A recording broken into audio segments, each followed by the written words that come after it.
Hello friends, आपनो गुरुकुल में आप सभी का बहुत बहुत स्वागत है।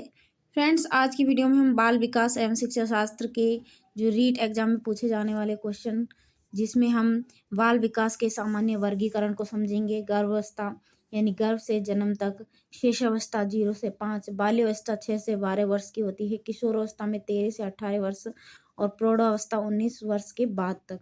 इसमें सबसे पहले समझेंगे गर्भावस्था और शेषावस्था। इस वीडियो में इस दोनों पर हम डिटेल से जानेंगे। चलिए फ्रेंड्स, शुरू करते हैं।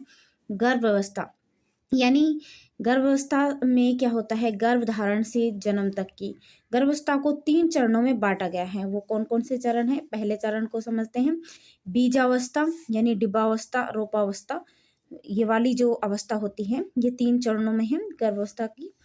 ये बीजावस्था, ये अवस्था 0 से 2 सप्ताह तक रहती है।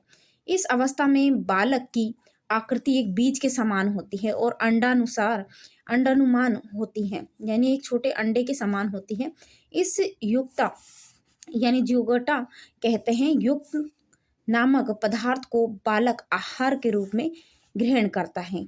ऐसा पदार्थ जिसे क्या कहते हैं? योग कहते हैं। इस पदार्थ को आहार के रूप में ग्रहण करता है। लगभग 15 दिन तक वो यही यानी योग एवं युक्ता समाप्त हो जाने पर, जब ये समय समाप्त हो जाता है 15 दिन का, तो जो पदार्थ योग जो वो खाता है, वो खाना क्या करता है? बंद कर देता है। वो गर्भाशय की दीवार से चिपक जाता है। क्या चिपका है? योग चिपक जाता है जो इसे खाता था, तथा माँ के शरीर से जो आहार ग्रहण करता है, जब माँ खाने लग जाती है, यह क्या होता है कि 15 दिन के बाद जो जो कुछ भी माँ खाती है, तो उसके ही आहार से वो अपना भोजन प्राप्त करता है। बालक की भ्रूणावस्था प्रारंभ हो जाती है। दूसरी अवस्था, इसमें दूसरा चरण है गर्भावस्था का, भ्रूणावस्था या भ्रूणीय पिंडावस्था। ये अवस्था 2 सप्ताह से लेकर दूसरे माह के अंत तक रहती है, अर्थात 8 सप्ताह तक रहती है। ध्यान रहे कि यह अवस्था 8 सप्ताह तक ही रहेगी, जिसमें शिशु का विकास सर्वाधिक तीव्र होता है, यानी बहुत जल्दी विकास होता है यहाँ पर। और इसी अवस्था में शिशु की श्वसन नली की शाखाएं, यानी सांस लेने की जो शाखाएं होती है, फेफड़े होते हैं, यकृत होती है, अग्नाशय, थायराइड ग्रंथि, लार ग्रंथि आदि का निर्माण शुरू हो जाता है। इस अवस्था में 3 परतों के द्वारा बालक के शरीर का निर्माण होता है। सबसे पहले होता है बहिर्स्तर। बहिर्स्तर यानी जो बाहरी स्तर होता है, बाहरी परत होती है बच्चे की, वो बनना स्टार्ट होती है। सबसे पहले त्वचा है, त्वचा का बनना, बाल का बनना, नाखून आना और दांत आना, दांत नहीं है इसमें, इत्यादि अंगों का निर्माण होता है। ठीक है, जबड़ा वगैरह ये वाले बनते हैं। ठीक है, अंत है स्तर। इसमें इसमें क्या होता है? जो बालक की पाचन प्रणाली होती है, यानी उनके जो अंदर, बच्चे का जो अंदर का हिस्सा होता है, जैसे लीवर है, हृदय है, फेफड़े हैं, ये सभी क्या है? ये बनना, इनके अंगों का बनना क्या होता है? निर्माण होता है इन अंगों का। और कौन से स्तर में? अंत स्तर में। ठीक है, मध्य स्तर में जो जो भीतरी अंग था, ठीक है, हमने बहिस्तर जाना है बाहर का। मध्य स्तर में शरीर के जो भीतरी मांसपेशियों का निर्माण होता है, मसल्स का निर्माण होता है। और अंत स्तर में फेफड़े, लीवर, हृदय का। इसके बाद जो तीसरा चरण है गर्भावस्था का, वो जान लेते हैं। गर्भस्थ शिशु की अवस्था, ये अवस्था 8 सप्ताह से लेकर जन्म तक रहती है। यानी ये क्या है? ये अवस्था 8 सप्ताह से लेकर जन्म तक रहती है, जब तक जन्म होता है उसे कहते हैं गर्भस्थ शिशु की अवस्था, अर्थात 2 माह से 9 माह तक। ध्यान रहे कि गर्भस्थ शिशु की क्रियाएं फिटल एक्टिविटीज कहलाती हैं, अर्थात हाथ पैरों स्वतः क्रियाओं वो गति होना। गर्भावस्था में शिशु को पीड़ा का अनुभव नहीं होता है और उसका विकास सिर से पैर की ओर होता है। फ्रेंड्स, ये क्वेश्चन कई बार पूछा भी गया है रीट में भी, कि जो शिशु का विकास है वो किस क्रम में होता है? तो देखिए, सिर से पैर की ओर होता है। जन्म से पूर्व शिशु को गंध का अनुभव भी नहीं होता है, लेकिन गर्भावस्था के तीसरे माह में शिशु की स्वाद इंद्रियों का विकास प्रारंभ हो जाता है।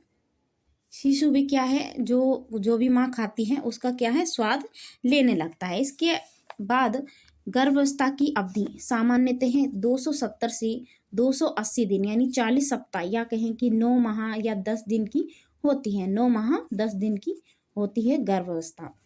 गर्भावस्था का समय कम से कम 180 दिन और अधिक से अधिक 330 दिन हो सकता है। मोंटेग्यू के अनुसार जिन शिशुओं का जन्म जितनी सरलता से होता है, जन्म के बाद में भी वो उतना ही शीघ्रता से अच्छी तरह से समायोजन कर लेता है। ये मोंटेग्यू के अनुसार बताया है इन्होंने कि भाई अगर बच्चा क्या है जन्म से जितनी सरलता मतलब शिशुओं का जन्म जितनी सरलता से होगा तो वो वातावरण उतनी अच्छे से अपने आप को एडजस्ट या समायोजन कर पाएगा। गर्भावस्था को प्रभावित करने वाले कारक कौन कौन से होते हैं? देखिए, माँ का स्वास्थ्य। गर्भावस्था के दौरान माँ अगर किसी संक्रामक रोग से पीड़ित है, कुनन औषधि का प्रयोग अधिक करती है, तो जन्म के उपरांत शिशु कैसा होगा? अंधा, बहरा या मानसिक रूप से दुर्बल हो सकता है। माँ का आहार। गर्भवती स्त्री को गर्भावस्था के दौरान अपने आहार में सभी आवश्यक पोषक तत्वों यानी प्रोटीन, वसा, कार्बोहाइड्रेट आदि उचित मात्रा में आवश्यक रूप से लेना चाहिए। माता पिता की आयु। हरलोक ने माना कि स्त्री की आयु कम से कम जब क्या है शिशु को जन्म देती है तो कम से कम उसकी 21 वर्ष तथा अधिक से अधिक 28 वर्ष ही होनी चाहिए। इससे कम या अधिक आयु में स्त्री माँ बनती है तो बालक की बुद्धि पर प्रभाव पड़ता है। स्त्री का शराब या तंबाकू का सेवन करना। गर्भावस्था के दौरान अगर इस स्त्री क्या करती है, सेवन करती है किसका? तंबाकू, शराब या किसी भी जो कि नुकसानदायक है, इससे शिशु का हृदय की जो धड़कन होती है वो प्रभावित होती है तथा शिशु पूर्ण से परिपक्व होने से पहले ही जन्म लेता है। वो पूरा नहीं बन पाता है, शिशु का जन्म पूरा जो शरीर नहीं बन पाता और उससे पहले वो जन्म ले लेता है, उसे कहते हैं मतलब अपरिपक्व। माँ का रोग या संक्रमणग्रस्त होना प्रसव पूर्ण अवस्था पर विपरीत प्रभाव डालता है, जैसे कि रूबला नामक रोग है जिसे जर्मन मीजल्स कहते हैं, जननांग में होने वाला हर्पिस तथा human immuno deficiency virus HIV जैसी समस्या नवजात शिशुओं में आनुवांशिक रूप से उत्पन्न होती हैं। फ्रेंड्स, ये तो हमने जाना गर्भावस्था के बारे में। आगे जान लेते हैं शिशुअवस्था के बारे में। शिशुअवस्था की जो उम्र होती है वो 0 से 5 वर्ष तक होती है। ठीक है, यानी जन्म से 5 वर्ष, जन्म से 5 वर्ष तक की अवस्था शिशु अवस्था कहलाती है। ठीक है, बालक के भावी जीवन की आधारशिला का काल होता है। इस अवस्था में उचित निर्देशन व निरीक्षण से भावी जीवन का उचित व उत्तम विकास किया जा सकता है। 20वीं शताब्दी में शिशु का सर्वाधिक अनुसंधान होने से क्रोक्रो के अनुसार 20वीं शताब्दी को शिशु बालक की शताब्दी कहा जाता है। यानी 20वीं शताब्दी में शिशु पर सर्वाधिक अनुसंधान होने लगे और इसी शताब्दी को क्या है, शिशु बालक शताब्दी कहा जाने लगा। इसमें विशेष क्या है, यानी जैसे जो शिशु अवस्था है, शेष अवस्था है, उसे स्वार्थी व स्व केंद्रित भी कहते हैं। इनको उपनाम से जानते हैं, जैसे कि अगर आ जाए एग्जाम में आपके कि खिलौनों की अवस्था किसे कहते हैं? खिलौनों की अवस्था कौन सी होती है? शेष अवस्था होती है। मूल प्रवर्त्यात्मक व्यवहार कौन से में होता है? तो वो भी शेष अवस्था। अतार्किक चिंतन की अवस्था वो भी क्या होती है? शेष अवस्था होती है। कल्पना जगत की विचरण, कल्पना जगत में विचरण करने लगता है। आत्म प्रेम की भावना। खतरनाक काल या कहें कि अपीली काल, यह हरलोक ने कहा है इसे खतरनाक काल कहा है शिशुअवस्था को और अपीली काल कहा है। पूर्व प्राक विद्यालय आयु, यहाँ पर क्या है, बच्चे क्या है स्कूल के लिए एडमिशन होने लग जाते हैं, बच्चे स्कूल जाने लग जाते हैं, तो इसलिए प्राग यानी स्कूल जाने से जो पूर्व होता है, यानी अब इसके बाद क्या है बच्चे स्कूल जाएंगे, तो ये प्राग विद्यालय आयु भी है। अजीबो गरीब अवस्था।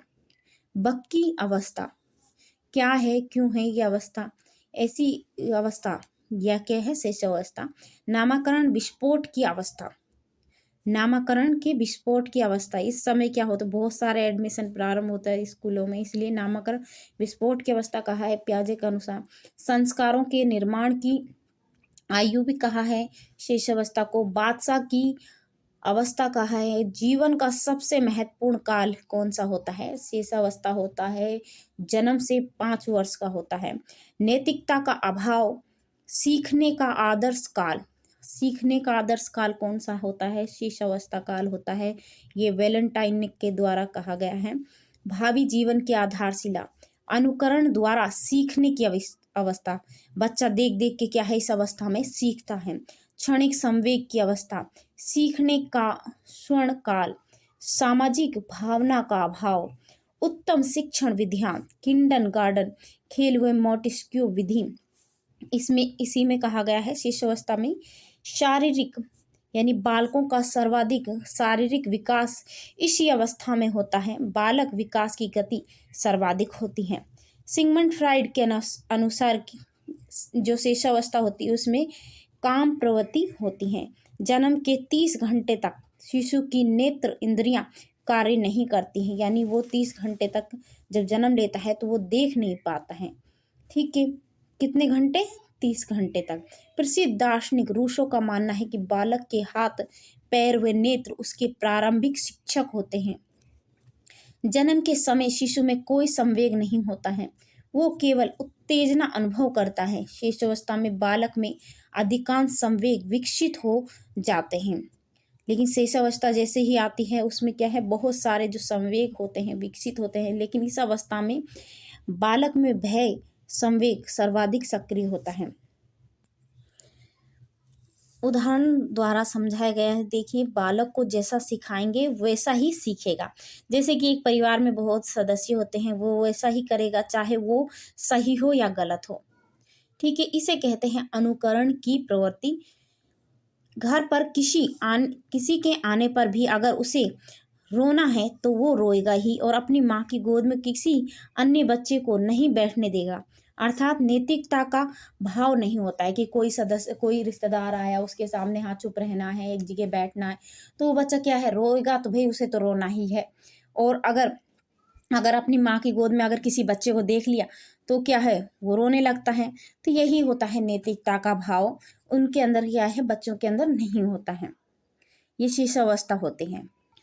अक्सर बालकों में ये भी देखने को मिलता है कि अगर उसके पास कोई अच्छी चीज़ है या कोई भी वस्तु है तो वो किसी को नहीं देता, वो अपने पास ही रखता है, अपने पास रख कर सोता है। तो इसके कहते हैं स्वार्थी और स्व केंद्रितता का भाव निहित होता है कि अपनी ये मेरी चीज़ है।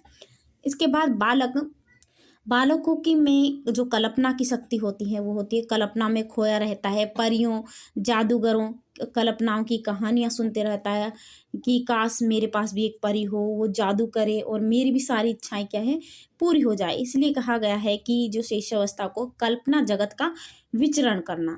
बालक में जितने अच्छे संस्कार का ज्ञान हमें उसे सिखाना चाहे उतना ही इस आयु में सीख सकता है, यानी हम उसे कुछ भी सिखा सकते हैं, अच्छे ज्ञान अच्छे संस्कार दे सकते हैं। तो ये उन्हें सीखने के लिए और जो भी चीज़ सिखाते हैं तो वो बहुत ही जल्दी से शीघ्रता से सीख लेता है। इसलिए इस आयु को शिशुअवस्था को सीखने का स्वर्णकाल भी कहा जाता है। इस अवस्था में बालक जो चाहे वही मनमानी करता है। अगर उसे कोई चीज़ या वस्तु चाहिए तो उसे प्राप्त करने के लिए वो क्या जिद करता है कि मुझे ये टॉफ़ी चाहिए या कोई चीज़ चाहिए। तो टॉफ़ी चॉकलेट की अक्सर आपने जिद करते बच्चों को देखा होगा। तो माँ की गोद में आना है कि आकर ही मानना है, नहीं मुझे ले वो गोद में ही लो, तो ऐसे बोलते हैं बच्चे। तो ये क्या होती है, ये बादशाहत प्रवृत्ति होती है कि हम क्या हैं, बादशाह हैं और हम अपनी बात मनवा के रहते हैं। तो ये शिशुअवस्था में अक्सर बच्चों में होता है। बालक इस अवस्था में कुछ न कुछ बोलता ही रहता है जब तक कि उसकी बात पूरी नहीं हो जाती। उसे उसके क्या, क्यों, कैसे के प्रश्न चलते ही रहते हैं कि ये क्या है, ये क्यों है। तो ये अक्सर जो बच्चे होते हैं उनमें जिज्ञासी प्रवृत्ति होती है, यानी बक की अवस्था होती है, बक बक करने की होती है, चटर बॉक्स होते हैं, वो बोलते जाते हैं। ठीक है, यानी बातों ने स्वभाव होता है उनका। ये शेष अवस्था में अक्सर होता है। हर लोग ने माना कि शेष अवस्था में बहुत से बच्चों की मृत्यु हो जाती है, मौत हो जाती है, इसलिए इन्होंने इस अवस्था को खतरनाक अपीली काल कहा है। अगर आपसे पूछे कि खतरनाक अपीली काल किस अवस्था को कहा है और किसने कहा है, तो ये हर लोग द्वारा कहा गया है, शेष अवस्था को कहा गया है। और क्यों कहा गया है, क्योंकि इस समय बहुत सारे बच्चों की क्या हो जाती है, मृत्यु हो जाती है। रूसो के अनुसार बालक में जन्मजात शुद्धता होती है, वो अच्छा बुरा नहीं पहचानते हैं। जैसे जैसे वो दुनियादारी या सामाजिकता में आते रहते हैं तो वैसे वैसे वो अशुद्ध होते रहते हैं। इनमें शुद्धता रहती है, उनके अंदर कुछ भी नहीं होता। हम ही उन्हें अगर जात पात सब कुछ सिखाते हैं। ठीक है, परिभाषाएं जान लेते हैं इसमें। फ्राइड के अनुसार मनुष्य को जो कुछ बनना है वो 4-5 वर्षों में बन जाता है। फ्राइड ने कहा कि 4 से 5 वर्षों में उनमें दिख जाता है कि उन्हें क्या बनना है, क्या नहीं। इसके बाद वैलेंटाइन के अनुसार है शिशुअवस्था का सीखने का आदर्श काल कहा है कि शिशुअवस्था क्या है, सीखने का आदर्श काल है, जितना चाहे बच्चा सीख सकता है। ये किसने कहा है सीखने का काल? वैलेंटाइन ने कहा है। और फ्राइड ने क्या कहा है कि 4 से 5 वर्षों में जो कुछ बनना है बन जाता है, फ्राइड फटाफट। वाटसन के अनुसार शिशुअवस्था में सीखने की सीमा व तीव्रता में सभी अवस्थाएं से अधिक होती हैं। यानी इसमें क्या होती है, सीखने की सीमा। यानी सीमा क्या है, अपन ये है कि जो बड़े होते जाते हैं उनमें कि याद करने की, सीखने की प्रवृत्ति बहुत कम हो जाती है, लेकिन बच्चों में क्या होती है, बहुत ज़्यादा होती है, तीव्र होती है।